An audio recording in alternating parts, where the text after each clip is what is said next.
5 അധികം 5 സ്ക്വയറിൽ 1 അധികം 5 ക്യൂബിൽ 1 സമം ഡാഷ്. നമുക്കിവിടെ 5 അധികം 5 സ്ക്വയറിൽ 1 അധികം 5 ക്യൂബിൽ 1 ഇതിൻ്റെ വാല്യൂ കണ്ടുപിടിക്കണം. അപ്പോൾ നമുക്ക് ആദ്യം ഈ 5 സ്ക്വയറിൻ്റെ 5 ക്യൂബിൻ്റെയും വാല്യൂ നമുക്കൊന്ന് എഴുതാം. അതായത് 5 അധികം 5 സ്ക്വയർ എന്ന് പറഞ്ഞാൽ 25 അപ്പോൾ ഇത് 25 അധികം 5 ക്യൂബ് എന്ന് പറഞ്ഞാൽ 125 125 എന്ന് വരും. ഇനി ഇവിടെ 3 ഭിന്നസംഖ്യകൾ കൂട്ടണം. അപ്പോൾ ഭിന്നസംഖ്യകൾ കൂട്ടണമെങ്കിൽ അവയുടെ ഛേദം പൊതുവായിട്ടാക്കണം, പൊതുവായ ഛേദം എടുക്കണം. നോക്കുക, ഇവിടെ 5, 25, 125 ഇവയാണ് ഛേദങ്ങൾ. ഈ 5നെ 25 കൊണ്ട് ഗുണിച്ചാൽ 125 ആക്കാം. അതുപോലെ 25നെ 5 കൊണ്ട് ഗുണിച്ചാലും 125 ആക്കാം. അപ്പോൾ പൊതുവായ ഛേദമായിട്ട് നമുക്ക് 125 എടുക്കാം. അപ്പോൾ ഇത് 125 നമുക്ക് 5നെ 25 കൊണ്ട് ഗുണിച്ച് 125 ആക്കുന്നു. അപ്പോൾ അംശത്തിൽ 25 കൊണ്ട് ഗുണിക്കണം. അപ്പോൾ അത് 125ൽ 25 എന്ന് വരും. പ്ലസ് 25നെ 5 കൊണ്ട് ഗുണിച്ചാൽ 125 ആവും. അംശത്തിനെയും 5 കൊണ്ട് ഗുണിക്കുക. 5/125 എന്ന് വരും. അത് പ്ലസ് 125ൽ 1 അതുപടി തന്നെ എഴുതുക. ഇപ്പോൾ പൊതുവായ ഛേദം 125 ആയി. അപ്പോൾ 125ൽ അംശങ്ങൾ തമ്മിൽ കൂട്ടുക. 25, 5, 30, 1, 31. ഇനി നമുക്ക് ചെയ്യാവുന്നൊരു കാര്യം, ഈ ഛേദം 10, 100, 1000 ഇതൊക്കെ വരികയാണെങ്കിൽ ഡെസിമൽ വാല്യൂ ആക്കാൻ എളുപ്പമുണ്ട്. അപ്പോൾ ഓർക്കുക, ഈ 125നെ 8 കൊണ്ട് ഗുണിച്ചാൽ നമുക്ക് 1000 കിട്ടും. അംശത്തിനെയും ഛേദത്തിനെയും 8 കൊണ്ട് ഗുണിക്കുക. 31 × 8/125 × 8 1000 1000 എന്ന് വരും. 31നെ 8 കൊണ്ട് ഗുണിച്ചു കഴിഞ്ഞാൽ 248. അപ്പോൾ 248/1000 എന്ന് വരും. ഇനി 1000 കൊണ്ട് ഹരിക്കാൻ 3 സ്ഥാനം ഇടത്തോട്ട് മാറ്റി ഡെസിമൽ പോയിന്റ് കൊടുക്കുക. അപ്പോൾ 0.248 എന്ന് നമുക്ക് കിട്ടും. അപ്പോൾ ഉത്തരം 0.248. ശരി ഉത്തരം ഓപ്ഷൻ എ. 2/3 × 3/2 2/2 × 3/3 എന്നീ സംഖ്യകളുടെ ലസാഗു എന്ത്? നമുക്കിവിടെ ലസാഗു അഥവാ എൽസിയം കാണേണ്ടത് 2/3 × 3/2 അതുപോലെ 2/2 × 3/3 ഈ സംഖ്യകളുടെയാണ്. അപ്പോൾ ലസാഗു കാണാനായിട്ട് നമുക്ക് എളുപ്പമാണ്. നോക്കുക, ഇവിടെ 2ൻ്റെ പവർ 3ഉം ഇവിടെ 2ൻ്റെ പവർ 2ഉമാണ്. അപ്പോൾ ലസാഗുവിൽ നമ്മൾ എടുക്കേണ്ടത് ഈ പവർ കൂടിയ സംഖ്യയാണ്. അപ്പോൾ 2/3 എന്ന് എഴുതുക. ഗുണം, ഇവിടെ നോക്കുക, ഇവിടെ 3ൻ്റെ പവർ 2ഉം ഇവിടെ 3ൻ്റെ പവർ 3ഉമാണ്. പവർ കൂടിയ സംഖ്യ വേണം ലസാഗുവിൽ എടുക്കാൻ. അപ്പോൾ 3/3 എന്നെടുക്കുക. ഇതാണ് ലസാഗു.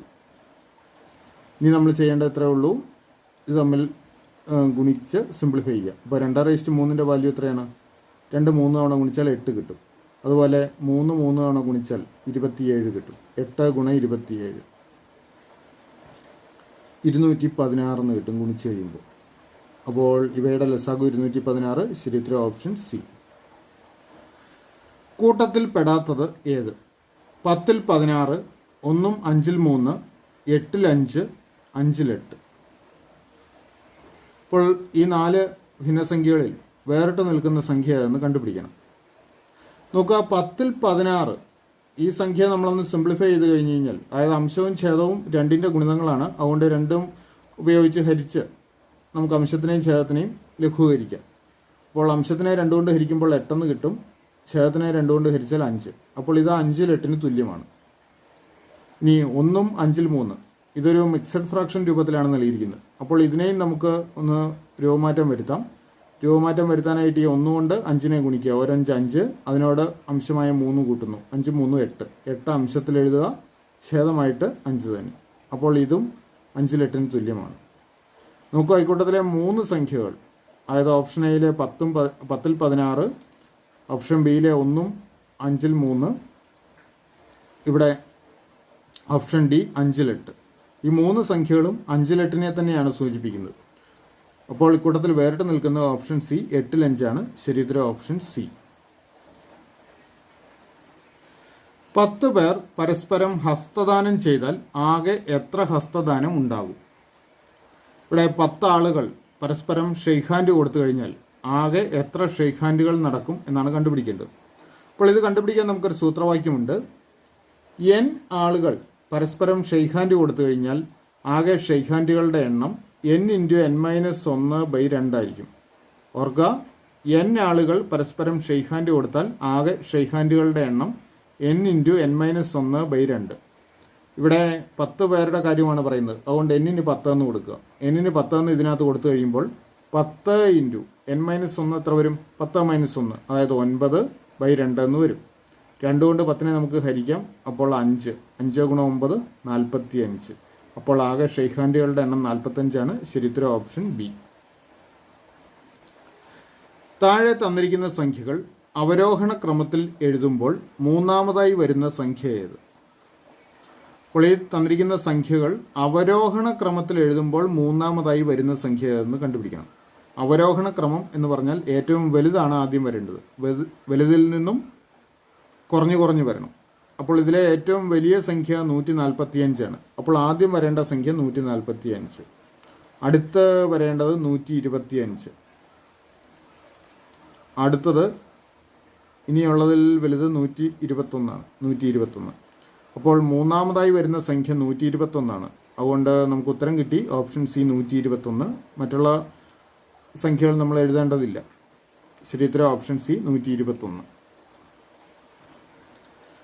BDE, EGH, HJK എക്സെട്ര എന്ന ശ്രേണിയിലെ അടുത്ത പദം ഏത്? അപ്പോൾ നമുക്കിവിടെ ഒരു സീക്വൻസ് നൽകിയിട്ടുണ്ട്. BDE, EGH, HJK. നോക്കുക, ഈ സീക്വൻസിലെ പ്രത്യേകത നോക്കുക. BDE അക്ഷരമാലയിലെ ക്രമം BCDE എന്നാണ്. ഇതിലെ രണ്ടാമത്തെ അക്ഷരമായ സി ഒഴിവാക്കി, ബാക്കി 3 എഴുതി. അതുപോലെ ഈൽ, ഇവിടെ ആദ്യത്തെ പദം അവസാനിക്കുന്ന ഈലാണ്, അടുത്ത ഈൽ തന്നെ തുടങ്ങി. EFGH, ഈ 4 അക്ഷരങ്ങളിൽ രണ്ടാമത്തെ അക്ഷരമായ എഫ് ഒഴിവാക്കി, ബാക്കി EGH എഴുതി. ഇനി എച്ചിൽ അവസാനിക്കുന്നു ഇത്, അപ്പോൾ അടുത്തത് തുടങ്ങേണ്ടത് എച്ച് തന്നെ. HIJK, ഇതിലെ രണ്ടാമത്തെ അക്ഷരം ഐ ഒഴിവാക്കി, ബാക്കി HJK ഉണ്ട്. അപ്പോൾ ഇവിടെ കെയിൽ അവസാനിക്കുന്നു. അടുത്തത് വേണ്ടത് കെയിൽ തുടങ്ങണം. KLMN 4 അക്ഷരങ്ങൾ എടുത്തു, അതിലെ രണ്ടാമത്തെ അക്ഷരമായ എൽ ഒഴിവാക്കി. അപ്പോൾ KMN ആണ് വരേണ്ടത്. ശരിയുത്തരം ഓപ്ഷൻ ബി. ഒറ്റയാനെ കണ്ടെത്തുക. 8:33, 12:37, 7:22, 15:46. ഇവിടെ ഇടയ്ക്ക് നൽകിയിരിക്കുന്ന സിമ്പൽ അംശബന്ധത്തിൻ്റെ ആണെങ്കിലും ഇതൊരു അംശബന്ധമല്ല. ഇവിടെ ഉപയോഗിച്ചിരിക്കുന്ന ബന്ധം നോക്കുക. ഇതിലെ ഒരേ പോണക്കുള്ള ബന്ധം ഇവിടെ വരുന്നു. നോക്കുക, ഓപ്ഷൻ ബി നോക്കുക. 12:37. ഈ ആദ്യ സംഖ്യയായ 12നെ 3 കൊണ്ട് ഗുണിച്ചു കഴിഞ്ഞാൽ നമുക്ക് 36 ആവും. അതിനോട് 1 കൂട്ടിയാൽ 37 ആയി. അപ്പോൾ ആദ്യ സംഖ്യയെ 3 കൊണ്ട് ഗുണിച്ച് അതിനോട് 1 കൂട്ടി രണ്ടാമത്തെ സംഖ്യയിലെത്തി. അതുപോലെ ഇവിടെയും നോക്കുക. 7നെ 3 കൊണ്ട് ഗുണിച്ചാൽ 21 ആവും. അതിനോട് 1 കൂട്ടിയാൽ 22 ആവും. അപ്പോൾ ഇവിടെ വന്ന അതേ ബന്ധം ഇവിടെയും ഉണ്ട്. അവസാനത്തെ നോക്കുക. 15:46. 15നെ 3 കൊണ്ട് ഗുണിച്ചു കഴിഞ്ഞാൽ 45 ആണ്. അതിനോട് 1 കൂട്ടിയാൽ 46 ആവും. അപ്പോൾ ഈ 3 എണ്ണത്തിൽ BCD, ഈ 3 ഓപ്ഷൻസിൽ ഒരേ ബന്ധം ആദ്യ സംഖ്യയും രണ്ടാം സംഖ്യയും തമ്മിലുണ്ട്. എന്നാൽ അതേ ബന്ധം ഈ 8:33 എന്നുള്ള ആദ്യ ഓപ്ഷനിലില്ല. കാരണം 8നെ 3 കൊണ്ട് ഗുണിച്ചാൽ 24 വരും. 24നോട് 1 കൂട്ടിയാൽ 25 ആയിരിക്കും വരേണ്ടത്. അപ്പോൾ 8:33 അതാണ് കൂട്ടത്തിൽ വേറിട്ട് നിൽക്കുന്നത്. ശരിയുത്തരം ഓപ്ഷനെ 8:33. 1250 രൂപ 5% സാധാരണ പലിശ നിരക്കിൽ ഒരു ബാങ്കിൽ നിക്ഷേപിച്ചാൽ 1750 രൂപ കിട്ടുന്നതിന് എത്ര വർഷം വേണം? അപ്പോൾ 1250 രൂപ 5% സാധാരണ പലിശ നിരക്കിൽ ഒരു ബാങ്കിൽ നിക്ഷേപിക്കുന്നു. അപ്പോൾ 1750 രൂപ തിരികെ കിട്ടുന്നതിന് എത്ര വർഷം വേണമെന്ന് കണ്ടുപിടിക്കണം. അപ്പോൾ 1250 രൂപ 1750 രൂപയാകണമെങ്കിൽ പലിശയായിട്ട് എത്ര രൂപ കിട്ടണം അത് കണ്ടുപിടിക്കാൻ 1750 നിന്നും നമുക്ക് 1250 കുറയ്ക്കാം. കുറയ്ക്കുമ്പോൾ 500. അതായത് 500 രൂപ പലിശ കിട്ടുന്നതിന് എത്ര വർഷം വേണമെന്ന് കണ്ടുപിടിച്ചാൽ മതി. ഇവിടെ 5% പലിശ. അതുപോലെ സാധാരണ പലിശയാണ്. അതുകൊണ്ട് എല്ലാ വർഷവും ഒരേ തുക തന്നെയാണ് പലിശയായി കിട്ടുക. അപ്പോൾ ഒരു വർഷം എത്ര രൂപ പലിശ കിട്ടുമെന്ന് നമുക്ക് കണ്ടുപിടിക്കാം. അതായത് 1250-ൻ്റെ 5%. 1250 ഗുണം 100-ൽ 5. നമുക്ക് ഓരോ പൂജ്യങ്ങൾ ക്യാൻസൽ ചെയ്യാം. നോക്കുക, 5 കൊണ്ട് ഈ 5-നെയും 10-നെയും ഹരിക്കാം. അപ്പോൾ ഇവിടെ 1-ഉം ഇവിടെ 2-ഉം വരും. 125 ഗുണം 1 125, ഛേദത്തിൽ 2. അപ്പോൾ 125/2 രൂപയാണ് ഒരു വർഷത്തെ പലിശ. ഇത് സിംപ്ലിഫൈ ചെയ്യേണ്ട കാര്യമൊന്നുമില്ല, ഇങ്ങനെ എഴുതിയിട്ടാൽ മതി. അപ്പോൾ ഒരു വർഷം 125/2 രൂപ കിട്ടും. 500 രൂപയാകാൻ അപ്പോൾ എത്ര വർഷം വേണം? അത് കണ്ടുപിടിക്കുന്നതിനായിട്ട് 500-നെ 125/2 കൊണ്ട് ഹരിക്കുക. അപ്പോൾ 500 ഭാഗം 125/2 കണ്ടാൽ മതി. ഇനി ഒരു ഭിന്നസംഖ്യ കൊണ്ട് ഹരിക്കുന്നതിന് ഈ ഹരിക്കുന്ന ഭിന്നസംഖ്യയുടെ വിൽക്രമം കൊണ്ട് ഗുണിച്ചാൽ മതി. അതായത് ഇവിടെ 125/2-ൻ്റെ വിൽക്രമം കൊണ്ട് ഗുണിക്കുക. അപ്പോൾ 500 ഗുണം ഇതിൻ്റെ വിൽക്രമം എന്ന് പറഞ്ഞാൽ 125-ൽ 2 വരും. 125-ൽ 2 അംശവും ഛേദവും പരസ്പരം മാറ്റി എഴുതുന്നു. അപ്പോൾ ഇനി നമുക്ക് 500-നെ 125 കൊണ്ട് ഹരിക്കാം. 500-നെ 125 കൊണ്ട് ഹരിച്ചാൽ 4 കിട്ടും. 4 100 400-ഉം 425 100-ഉം അങ്ങനെ 500 വരും. അപ്പോൾ 125 കൊണ്ട് 500-നെ ഹരിച്ചാൽ 4. 4 ഗുണം 2 8. അപ്പോൾ 8 വർഷം കൊണ്ട് 1250 രൂപ 1750 രൂപയായിട്ട് മാറും. ശരി ഉത്തരം ഓപ്ഷൻ ഡി 8. ഒരു തൊഴിലാളിയുടെ തുടർച്ചയായ 5 ദിവസത്തെ കൂലി 800, 760, 780, 750, 720 എന്നിവയാണ്. 6 ദിവസത്തെ ശരാശരി കൂലി 775 രൂപ ആയാൽ 6-ാം ദിവസത്തെ കൂലി എത്ര? ഇവിടെ ഒരു തൊഴിലാളിയുടെ 5 ദിവസത്തെ കൂലി ഇവിടെ നൽകിയിട്ടുണ്ട്. കൂടാതെ 6 ദിവസത്തെ ശരാശരി കൂലിയും നൽകിയിട്ടുണ്ട്. നമുക്ക് അങ്ങനെയെങ്കിൽ 6-ാം ദിവസത്തെ കൂലി കണ്ടുപിടിക്കണം. ഈ 6 ദിവസത്തെ ശരാശരി കൂലി നൽകിയിട്ടുള്ളത് കൊണ്ട് 6 ദിവസത്തെ കൂലിയുടെ തുക നമുക്ക് കണ്ടുപിടിക്കാം. കാരണം ശരാശരിയെ ദിവസങ്ങളുടെ എണ്ണം കൊണ്ട് ഗുണിച്ചു കഴിഞ്ഞാൽ നമുക്ക് 6 ദിവസത്തെ കൂലിയുടെ തുക കിട്ടും. ശരാശരി ഇവിടെ 775 അപ്പോൾ 775 ഗുണം 6 കണ്ടുപിടിച്ചാൽ മതി. 775 ഗുണം 6 നമുക്ക് ഗുണിച്ചു കഴിയുമ്പോൾ 4650 എന്ന് കിട്ടും. അപ്പോൾ 6 ദിവസത്തെ കൂലിയുടെ ആകെത്തുക എന്ന് പറയുന്നത് 4650. ഇനി ഇതിൽ ആദ്യത്തെ 5 ദിവസത്തെ കൂലി നമുക്കിവിടെ ഓരോ ദിവസത്തെയായിട്ട് നൽകിയിട്ടുണ്ട്. അപ്പോൾ ഈ 5 സംഖ്യകൾ തമ്മിൽ കൂട്ടിയെടുത്തു കഴിഞ്ഞാൽ ആദ്യത്തെ 5 ദിവസത്തെ കൂലി നമുക്ക് കിട്ടും, കൂലിയുടെ തുക കിട്ടും. അപ്പോൾ 800 പ്ലസ് 760 പ്ലസ് 780 പ്ലസ് 750 പ്ലസ് 720 ഈ 5 ദിവസത്തെ കൂലി കൂട്ടിയെടുത്തു കഴിഞ്ഞാൽ നമുക്ക് 3810 എന്ന് കിട്ടും. അപ്പോൾ 5 ദിവസത്തെ കൂലിയുടെ തുക 3810. 6 ദിവസത്തെ കൂലിയുടെ തുക 4650. അപ്പോൾ 6-ാം ദിവസത്തെ കൂലി കണ്ടുപിടിക്കാനായിട്ട് 6 ദിവസത്തെ കൂലിയുടെ തുകയിൽ നിന്നും 5 ദിവസത്തെ കൂലിയുടെ തുക കുറയ്ക്കുക. അതായത് 4650-ൽ നിന്നും 3810 കുറയ്ക്കുക. ഇത് കുറയ്ക്കുമ്പോൾ നമുക്ക്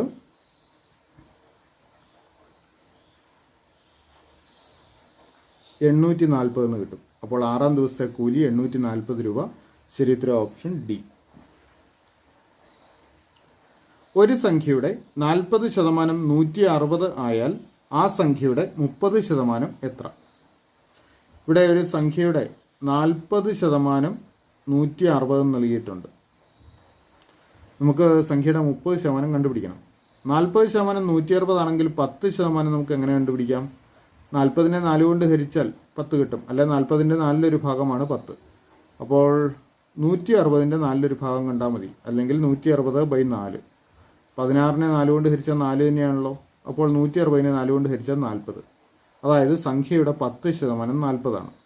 അപ്പോൾ ഇനി 30% കിട്ടാനായിട്ട് ഈ 10%-നെ 3 കൊണ്ട് ഗുണിച്ചാൽ മതി. അതായത് 40 ഗുണം 3 120 എന്ന് കിട്ടും. അതായത് സംഖ്യയുടെ 30% 120. ശരി ഉത്തരം ഓപ്ഷൻ എ. 9 കൊണ്ട് ഹരിക്കുമ്പോൾ 3-ഉം 12 കൊണ്ട് ഹരിക്കുമ്പോൾ 6-ഉം 14 കൊണ്ട് ഹരിക്കുമ്പോൾ 8-ഉം ശിഷ്ടം വരാവുന്ന ഏറ്റവും ചെറിയ സംഖ്യ ഏത്? ഇവിടെ 9 കൊണ്ട് ഹരിക്കുമ്പോൾ 3 ശിഷ്ടം കിട്ടണം. 12 കൊണ്ട് ഹരിക്കുമ്പോൾ 6 ശിഷ്ടം കിട്ടണം. 14 കൊണ്ട് ഹരിക്കുമ്പോൾ 8 ശിഷ്ടം കിട്ടണം. അങ്ങനെ കിട്ടാവുന്ന ഏറ്റവും ചെറിയ സംഖ്യയാണ് കണ്ടുപിടിക്കേണ്ടത്. ഈ ഹരിക്കുന്ന സംഖ്യകളും ശിഷ്ടങ്ങളും തമ്മിലുള്ള ബന്ധം ഒന്ന് നോക്കുക. 9ൽ നിന്ന് 3 കുറച്ചാൽ 6 കിട്ടും. 12ൽ നിന്ന് 6 കുറച്ചാലും നമുക്ക് 6 കിട്ടുക. 14ൽ നിന്ന് 8 കുറച്ചാലും 6 കിട്ടുക. അതായത് ഹരിക്കുന്ന സംഖ്യകളും ശിഷ്ടങ്ങളും തമ്മിലുള്ള വ്യത്യാസം എപ്പോഴും 6. അതുകൊണ്ട് ഈ ചോദ്യത്തിന് ഉത്തരം കിട്ടാനായിട്ട് നമ്മൾ ചെയ്യേണ്ടത് ഇത്രയേ ഉള്ളൂ. 9, 12, 14 ഇവയുടെ ലസാഗു കണ്ട് അതിൽ നിന്നും 6 കുറച്ചാൽ മതി. അതായത് ഉത്തരം കാണാൻ 9, 12, 14 ഇവയുടെ LCM കാണുക, അതിൽ നിന്ന് 6 കുറയ്ക്കുക. അപ്പോൾ 9, 12, 14 ഇവയുടെ ലസാഗു കാണാനായിട്ട് ഇവയുടെ പൊതുഘടകങ്ങൾ എടുക്കാം. ഈ 12നെയും 14നെയും 2 കൊണ്ട് ഹരിക്കാം. അതുകൊണ്ട് 2 നമുക്ക് ആദ്യ ഘടകമായിട്ട് എടുക്കാം. 9നെ 2 കൊണ്ട് ഹരിക്കാൻ പറ്റില്ല, അതുകൊണ്ട് 9 തന്നെ ഇറക്കി എഴുതുക. 12നെ 2 കൊണ്ട് ഹരിച്ചാൽ 6, 14നെ 2 കൊണ്ട് ഹരിച്ചാൽ 7. വീണ്ടും 9നെയും 6നെയും 3 കൊണ്ട് ഹരിക്കാം. അപ്പോൾ ഇവിടെ 3 എഴുതുന്നു. 9നെ 3 കൊണ്ട് ഹരിച്ചാൽ 3, 6നെ 3 കൊണ്ട് ഹരിച്ചാൽ 2, 7 അതേപടി ഇറക്കി എഴുതുക. ഇനി നോക്കുക, ഇനി 1 മാത്രമേ പൊതുഘടകമുള്ളൂ. അതുകൊണ്ട് ലസാഗു കാണാനായിട്ട് ഈ 5 സംഖ്യകൾ തമ്മിൽ ഗുണിച്ചാൽ മതി. അതായത് ലസാഗു അഥവാ LCM സമം 2 ഗുണം 3 ഗുണം 3 ഗുണം 2 ഗുണം 7 വരും. അപ്പോൾ 2, 3, 6, 6, 3, 18, 18, 2, 36, 36 ഗുണം 7 എന്ന് വരും. 36 കൊണ്ട് 7നെ ഗുണിച്ച് കഴിഞ്ഞാൽ 252 കിട്ടും. അപ്പോൾ ലസാഗു 252 നമുക്ക് ഉത്തരം കിട്ടാനായിട്ട് ലസാഗു 252ൽ നിന്നും 6 കുറയ്ക്കുക. അതായത് 246 നമുക്ക് വേണ്ട സംഖ്യ. ശരി ഉത്തരം ഓപ്ഷൻ ബി. ഒരു തീവണ്ടിയുടെ ശരാശരി വേഗത 90 km/മണിക്കൂർ എങ്കിൽ ആ തീവണ്ടി 15 മിനിറ്റ് കൊണ്ട് സഞ്ചരിക്കുന്ന ദൂരം എന്ത്? ഇവിടെ ഒരു തീവണ്ടിയുടെ വേഗത, ശരാശരി വേഗത 90 km/മണിക്കൂർ എന്ന് നൽകിയിരിക്കുന്നു. അതായത് ഈ തീവണ്ടി 1 മണിക്കൂറിൽ 90 കിലോമീറ്റർ സഞ്ചരിക്കും. നമുക്ക് 15 മിനിറ്റ് കൊണ്ട് തീവണ്ടി സഞ്ചരിക്കുന്ന ദൂരമാണ് കണ്ടുപിടിക്കേണ്ടത്. ഓർക്കുക, 1 മണിക്കൂർ എന്ന് പറഞ്ഞാൽ 60 മിനിറ്റാണ്. അപ്പോൾ ഈ തീവണ്ടി 60 മിനിറ്റിൽ 90 കിലോമീറ്റർ സഞ്ചരിക്കും. അപ്പോൾ 15 മിനിറ്റിൽ സഞ്ചരിക്കുന്ന ദൂരമോ? 60നെ 4 കൊണ്ട് ഹരിച്ചാൽ 15 കിട്ടും. അല്ലെങ്കിൽ 60ൻ്റെ 4 ഭാഗമാണ് 15. അപ്പോൾ 15 മിനിറ്റിൽ സഞ്ചരിക്കുന്ന ദൂരം കണ്ടുപിടിക്കാൻ 90നെ 4 കൊണ്ട് ഹരിച്ചാൽ മതി. 90നെ 4 കൊണ്ട് ഹരിച്ചു കഴിഞ്ഞാൽ 22.5 എന്ന് കിട്ടും. അതായത് 15 മിനിറ്റ് കൊണ്ട് ഈ തീവണ്ടി 22.5 കിലോമീറ്റർ സഞ്ചരിക്കും. ശരി ഉത്തരം ഓപ്ഷൻ സി. 48 മൈനസ് 12 ഗുണം 3 അധികം 8 ഡിവൈഡഡ് ബൈ 10 മൈനസ് 18 ഭാഗം 3 സമം ഡാഷ്. അപ്പോൾ നമുക്കിതിൻ്റെ അംശവും ഛേദവും സിംപ്ലിഫൈ ചെയ്യാം. നമുക്ക് അംശത്തിലൊരു ഗുണനക്രിയയുണ്ട്, അതുപോലെ ഛേദത്തിൽ ഒരു ഹരണക്രിയയുണ്ട്. അപ്പോൾ ഇത് രണ്ടും നമ്മൾ മുൻഗണന കൊടുത്ത് ചെയ്യണം. അപ്പോൾ അംശം ഇങ്ങനെ സിംപ്ലിഫൈ ചെയ്യാം. 48 മൈനസ് 12 ഗുണം 3 ആദ്യം ചെയ്യുന്നു. 12, 3, 36. 48 മൈനസ് 36 പ്ലസ് 8 എന്ന അംശം വരും. ഡിവൈഡഡ് ബൈ ഛേദം നോക്കുക. 10 മൈനസ് 18നെ 3 കൊണ്ട് ഹരിക്കുക. 18നെ 3 കൊണ്ട് ഹരിച്ചാൽ 6. ഈ 48ൽ നിന്ന് 36 കുറയ്ക്കാം. 48ൽ നിന്ന് 36 കുറച്ചാൽ 12. അപ്പോൾ 12 പ്ലസ് 8 ഡിവൈഡഡ് ബൈ 10ൽ നിന്ന് 6 കുറച്ചാൽ 4. 12, 8 കൂടെ കൂട്ടി 20. 20 ബൈ 4 എന്ന് വരും. അതായത് 5. അപ്പോൾ ഉത്തരം 5 ആണ്. ശരി ഉത്തരം ഓപ്ഷൻ ബി.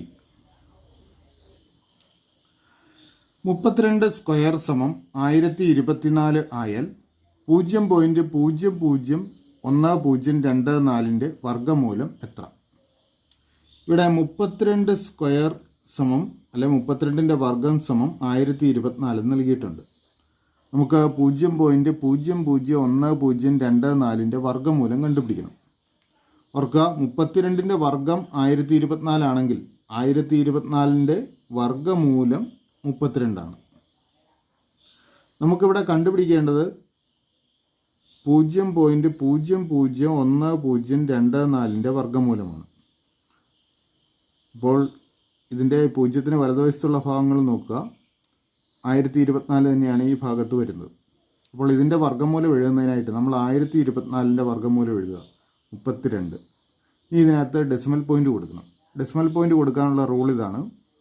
ഇവിടെ നോക്കുക, ഇവിടെ ഡെസിമൽ പോയിൻറ്റിന് വലതുവശത്തുള്ള അക്കങ്ങളുടെ എണ്ണം 6 ആണ്. 6 അക്കങ്ങളുണ്ട്. അപ്പോൾ ഇതിൻ്റെ വർഗ്ഗമൂലത്തിൽ ഡെസിമൽ പോയിൻറ്റിന് വലതുവശത്ത് ഇവിടെയുള്ള അക്കങ്ങളുടെ എണ്ണത്തിൻ്റെ പകുതി, അതായത് ഇവിടെ 6 അക്കങ്ങളുള്ളത് കൊണ്ട് 3 അക്കങ്ങൾ വർഗ്ഗമൂലത്തിൽ ഡെസിമൽ പോയിൻറ്റിന് വലതുവശത്തുണ്ടാവണം. അപ്പോൾ വലത്തു നിന്നും ഇടത്തോട്ട് 3 സ്ഥാനം മാറി വേണം ഡെസിമൽ പോയിൻറ്റ് കൊടുക്കാൻ. അപ്പോൾ ഇവിടെ 2 അക്കങ്ങളേ ഉള്ളൂ, ഒരു 0 കൂടെ ചേർക്കുക, എന്നിട്ട് നമുക്ക് ഡെസിമൽ പോയിൻറ്റ് കൊടുക്കുക. ഇനി പൂർണ്ണസംഖ്യാഭാഗവും 0 ആണെന്ന് സൂചിപ്പിക്കാൻ നമുക്ക് ഇവിടെ ഒരു 0 ചേർക്കാം. അപ്പോൾ 0.032 ആണ് നമുക്ക് വേണ്ട വർഗ്ഗമൂലം. ശരിയുത്തരം ഓപ്ഷൻ ബി. 28 എന്ന ഭാജ്യസംഖ്യയുടെ ഘടകങ്ങളുടെ എണ്ണം എത്ര? നമുക്ക് 28ൻ്റെ ഘടകങ്ങളുടെ എണ്ണം കണ്ടുപിടിക്കണം. അതിനായിട്ട് നമ്മൾ ചെയ്യേണ്ടത് 28ൻ്റെ അഭാജ്യ ഘടകങ്ങൾ അഥവാ പ്രൈം ഫാക്ടേഴ്സ് കണ്ടുപിടിക്കുക എന്നുള്ളതാണ്. അപ്പോൾ 28ൻ്റെ ഘടകങ്ങളാക്കി നമുക്ക് മാറ്റാം. അവർക്ക് ഏറ്റവും ചെറിയ അഭാജ്യ സംഖ്യ അഥവാ പ്രൈം നമ്പർ 2 ആണ്. 28നെ 2 കൊണ്ട് ഹരിക്കുകയും ചെയ്യാം. അപ്പോൾ നമുക്കിവിടെ 2 എഴുതാം. 22നെ 2 കൊണ്ട് ഹരിച്ചാൽ 14. വീണ്ടും 2 കൊണ്ട് ഹരിക്കാം. അപ്പോൾ 7 എന്ന് കിട്ടും. ഇനി ഘടകമായിട്ട് 1 മാത്രമേ വരാനുള്ളൂ. അപ്പോൾ ഇത്രയും ചെയ്താൽ മതിയാവും. അപ്പോൾ 28 സമം 2 ഗുണം 2 ഗുണം 7 എന്ന് എഴുതാം. ഈ 2നെ 2 ഗുണം 2 2ൻ്റെ സ്ക്വയറാണ്. അപ്പോൾ ഇതിനെ നമുക്കൊന്ന് മാറ്റി എഴുതുന്നു. 2 സ്ക്വയർ ഗുണം 7ൻ്റെ പവറായിട്ട് നമുക്ക് 1 എഴുതാം. ഇനി ഘടകങ്ങളുടെ എണ്ണം കണ്ടുപിടിക്കണം. അതിനായിട്ട് നമ്മൾ ചെയ്യേണ്ടത്, നമ്മൾ എടുക്കേണ്ടത് ഈ പവറുകളാണ്. ഈ പവറുകളോട് 1 കൂട്ടി അവയുടെ ഗുണനഫലം കാണുക. അപ്പോൾ 2നോട് 1 കൂട്ടിയാൽ 3 ഗുണം ഇവിടെ പവർ 1 അതിനോട് 1 കൂട്ടിയാൽ 2. അപ്പോൾ 3 ഗുണം 2 സമം 6 എന്ന് കിട്ടും. അപ്പോൾ 28ൻ്റെ ഘടകങ്ങളുടെ എണ്ണം 6 ആണ്. ശരിയുത്തരം ഓപ്ഷൻ എ. 3 അധികം 6 അധികം 9 അധികം എക്സെട്ര അധികം 180 എത്ര? അപ്പോൾ നമുക്കിവിടെ 3 + 6 + 9 + എക്സെട്ര + 180ൻ്റെ വാല്യൂ കണ്ടുപിടിക്കണം. അപ്പോൾ നമുക്കിതൊന്ന് സിംപ്ലിഫൈ ചെയ്യാം. നോക്കുക, ഇതെല്ലാം 3ൻ്റെ ഗുണിതങ്ങളാണ്. അതുകൊണ്ട് നമുക്ക് പൊതുവായിട്ട് 3 എടുക്കാം. സമം 3 ഇൻറ്റു ഇവിടെ 3 കിട്ടണമെങ്കിൽ 3നെ 1 കൊണ്ട് ഗുണിക്കണം. അപ്പോൾ 1 + 6 കിട്ടണമെങ്കിൽ 3നെ 2 കൊണ്ട് ഗുണിക്കണം. അപ്പോൾ 1 + 2 + 9 കിട്ടാൻ 3നെ 3 കൊണ്ടാണ് ഗുണിക്കേണ്ടത്. 3 + എക്സെട്ര + നോക്കുക, 180 വരെയാണ് ഇവിടെ വന്നിരിക്കുന്നത്. 3നെ 60 കൊണ്ട് ഗുണിച്ചാലാണ് 180 കിട്ടുക.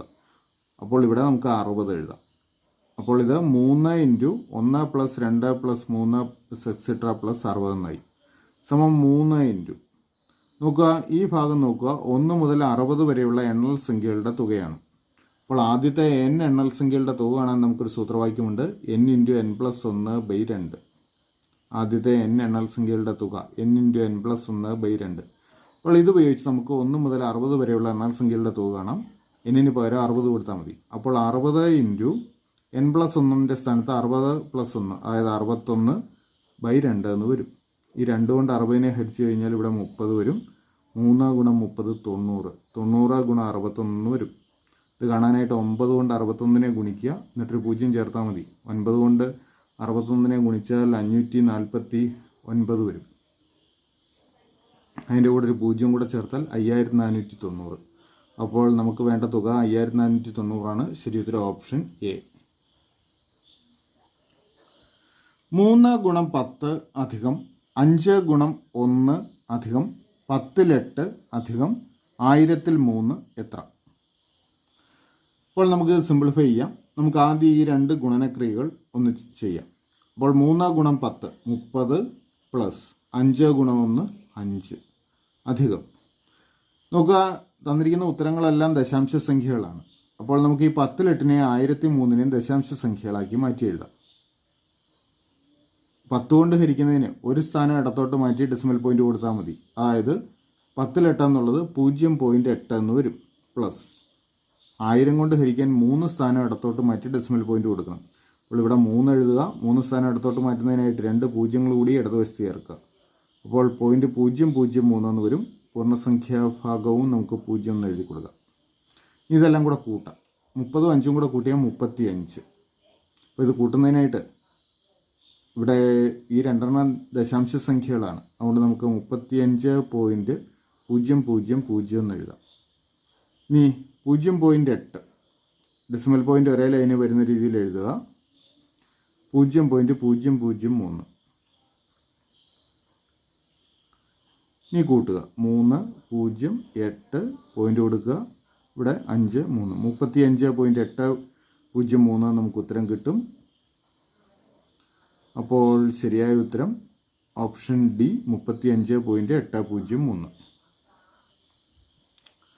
എക്സിൻ്റെ 15% വൈയുടെ 40% തുല്യമായാൽ x/y കാണുക. ഇവിടെ എക്സിൻ്റെ 15% വൈയുടെ 40% തുല്യമാണെങ്കിൽ x/y കണ്ടുപിടിക്കണം. അപ്പോൾ നമുക്കിതിനെ ഒരു മാത്തമാറ്റിക്കൽ ഇക്വേഷനാക്കി മാറ്റാം. എക്സിൻ്റെ 15% കാണുന്നത് എങ്ങനെയാണ്? എക്സ് ഗുണം 100ൽ 15 കണ്ടാൽ മതി. അതുപോലെ വൈയുടെ 40% കാണാൻ വൈ ഗുണം 100ൽ 40 കണ്ടാൽ മതി. അപ്പോൾ ഇത് രണ്ടും തുല്യമാണെന്ന് നമുക്ക് എടുക്കാം. എക്സിൻ്റെ 15% വൈയുടെ 40%. ഇനി ഇത് സിംപ്ലിഫൈ ചെയ്ത് x/y നമുക്ക് കണ്ടുപിടിക്കാം. നമുക്ക് രണ്ടിടത്തും ഛേദം 100 ഉണ്ട്. ആ 100 ക്യാൻസൽ ചെയ്യാം. അപ്പോൾ 15x = 40y എന്ന് കിട്ടും. ഇനി നമുക്ക് x/y കാണണം. അതിനായിട്ട് x/y കണ്ടാൽ മതി. അപ്പോൾ ഈ വൈയെ ഇടതുവശത്തേക്ക് കൊണ്ടുവരാം, ഈ 15നെ വലതുവശത്തേക്ക് കൊണ്ടുപോകാം. അപ്പോൾ y ഇവിടെ വരുമ്പോൾ ഛേദത്തിലാവും. x/y = 15 വലതുവശത്ത് ചെല്ലുമ്പോൾ ഛേദത്തിലാവും. 40/15 എന്ന് വരും. ഈ 40നെയും 15നെയും 5 കൊണ്ട് ഹരിക്കാം നമുക്ക്. അപ്പോൾ 40നെ 5 കൊണ്ട് ഹരിച്ചാൽ 8, 15നെ 5 കൊണ്ട് ഹരിച്ചാൽ 3. അതായത് x/y = 8/3 എന്ന് വരും. അല്ലെങ്കിൽ അംശബന്ധമായിട്ട് എഴുതിയാൽ x/y = 8/3 എന്ന് വരും. അപ്പോൾ ശരി ഉത്തരം ഓപ്ഷൻ ബി 8/3. അജയന് വിജയനേക്കാൾ 10 വയസ്സ് കൂടുതലാണ്. അടുത്ത വർഷം അജയൻ്റെ പ്രായം വിജയൻ്റെ പ്രായത്തിൻ്റെ ഇരട്ടിയാകും എങ്കിൽ വിജയൻ്റെ വയസ്സ് എത്ര? നമുക്കിവിടെ വിജയൻ്റെ വയസ്സാണ് കണ്ടുപിടിക്കേണ്ടത്. നമുക്ക് വിജയൻ്റെ വയസ്സ് അറിയില്ല, അത് നമുക്ക് എക്സ് എന്ന് എടുക്കാം. അങ്ങനെയെങ്കിൽ അജയൻ്റെ പ്രായം എത്ര വരും? അജയന് വിജയനേക്കാൾ 10 വയസ്സ് കൂടുതലാണെന്ന് പറഞ്ഞിട്ടുണ്ട്. അപ്പോൾ വിജയന് എക്സ് വയസ്സുകൾ ഉണ്ടെങ്കിൽ അജയന് എക്സിനോട് 10 കൂട്ടിയത്, അതായത് x+10 ആയിരിക്കും അജയൻ്റെ പ്രായം. ഇനി ഇവരുടെ അടുത്ത വർഷത്തെ പ്രായങ്ങൾ തമ്മിലുള്ള ഒരു ബന്ധം നൽകിയിട്ടുണ്ട്. അപ്പോൾ നമുക്ക് ആദ്യം ഇപ്പോൾ കിട്ടിയ വയസ്സുകൾ ഉപയോഗിച്ച് ഇവരുടെ അടുത്ത വർഷത്തെ വയസ്സ് എത്രയെന്ന് കണ്ടുപിടിക്കാം. അടുത്ത വർഷമാകുമ്പോൾ ഒരു വർഷം കൂടെ കഴിയുന്നു, ഒരു വയസ്സ് കൂടും. അപ്പോൾ വിജയന് അടുത്ത കൊല്ലം x+1 ആയിരിക്കും വിജയൻ്റെ പ്രായം. അജയൻ്റെ അടുത്ത കൊല്ലത്തെ പ്രായം എന്ന് പറയുന്നത് ഇപ്പോൾ x+10 ഉണ്ട്, അതിൻ്റെ കൂടെ ഒന്നുകൂടെ കൂടും, അതായത് x+11 ആവും. ഇനി അവരുടെ അടുത്ത വർഷത്തെ പ്രായങ്ങൾ തമ്മിലുള്ള ബന്ധമുണ്ട്. അടുത്ത വർഷം അജയൻ്റെ പ്രായം വിജയൻ്റെ പ്രായത്തിൻ്റെ ഇരട്ടിയാകും. അപ്പോൾ വിജയൻ്റെ പ്രായം x+1 അടുത്ത വർഷം, അജയൻ്റെ അടുത്ത വർഷത്തെ പ്രായം x+11. ഈ x+1ൻ്റെ ഇരട്ടിയാണ് x+11 എന്നാണ് നൽകിയിരിക്കുന്നത്. അതായത് ഇരട്ടി കാണാൻ 2 കൊണ്ട് ഗുണിച്ചാൽ മതി. 2 × x+1 = x+11 എന്ന് നമുക്കൊരു ഇക്വേഷൻ കിട്ടും. ഇത് സോൾവ് ചെയ്ത് നമുക്ക് എക്സ് കണ്ടുപിടിക്കാം. 2 കൊണ്ട് ഈ ബ്രാക്കറ്റിലുള്ള ഓരോന്നിനെയും ഗുണിക്കുക. അപ്പോൾ 2x + 2 × 1 2 x+11 എന്ന് വരും. നമുക്ക് എക്സിനെ ഇടതുവശത്തേക്ക് കൊണ്ടുപോകുന്നു, ഈ 2നെ വലതുവശത്തേക്ക് കൊണ്ടുപോകുന്നു. അപ്പോൾ എക്സ് ഇടതുവശത്തേക്ക് വരുമ്പോൾ 2x - x എന്നാവും. ഈ 2 വലതുവശത്ത് ചെല്ലുമ്പോഴും -2 ആവും. 11 - 2. 2x നിന്ന് 1x കുറച്ചാൽ പിന്നെ മിച്ചമുള്ള 1x ആണ്. അത് നമ്മൾ എക്സ് എന്ന് തന്നെ എഴുതും. 11 നിന്ന് 2 കുറച്ചാൽ 9. അപ്പോൾ എക്സിൻ്റെ വാല്യൂ 9. അതായത് വിജയൻ്റെ ഇപ്പോഴത്തെ പ്രായമാണ് നമ്മൾ എക്സ് എന്നെടുത്ത്. വിജയൻ്റെ പ്രായം 9 വയസ്സാണ്. ശരിയുത്തരം ഓപ്ഷൻ സി. സൺ എന്ന വാക്ക് RTTVMO എന്ന് കോഡ് ചെയ്താൽ പെൻ എന്ന വാക്ക് എങ്ങനെ കോഡ് ചെയ്യാം? ഇവിടെ സൺ എന്ന വാക്കിനൊരു കോഡ് നൽകിയിട്ടുണ്ട്, RTTVMO. ഇതേ രീതിയിൽ പെൻ എന്ന വാക്കിൻ്റെ കോഡ് എന്തായിരിക്കും എന്നാണ് കണ്ടുപിടിക്കേണ്ടത്. അപ്പോൾ സണ്ണിന് കോഡ് എങ്ങനെ കിട്ടിയെന്ന് നമുക്ക് നോക്കാം. നോക്കുക, സണ്ണിൻ്റെ ആദ്യത്തെ അക്ഷരം എസ് ആണ്. അക്ഷരമാലയിൽ എസ്സിന് പുറകിലും മുൻപിലും വരുന്ന അക്ഷരങ്ങൾ ഏതൊക്കെയെന്ന് നോക്കുക. RST എന്നാണ് ക്രമം. ഇതിലെ എസ്സിന് പുറകിൽ കിടക്കുന്ന ആറും എസ്സിന് മുൻപിൽ വരുന്ന ടിയും എസ്സിന് പകരമായിട്ട് ഇവിടെ എഴുതി. അപ്പോൾ എസ്സിന് പുറകിലുള്ള ആറും എസ്സിന് മുൻപിൽ വരുന്ന ടിയും എസ്സിന് പകരമായിട്ട് എഴുതി. ഇതുപോലെ യു നോക്കുക. അക്ഷരമാലയിൽ യുവിന് പുറകിലും മുൻപിലും വരുന്ന അക്ഷരങ്ങൾ ഏതൊക്കെയാണ്? ടി യു വി ഇങ്ങനെയാണല്ലോ വരുന്നത്. അപ്പോൾ യുവിന് പുറകിൽ കിടക്കുന്ന ടിയും യുവിന് മുൻപിലുള്ള വിയും യുവിന് പകരമായിട്ട് എഴുതി.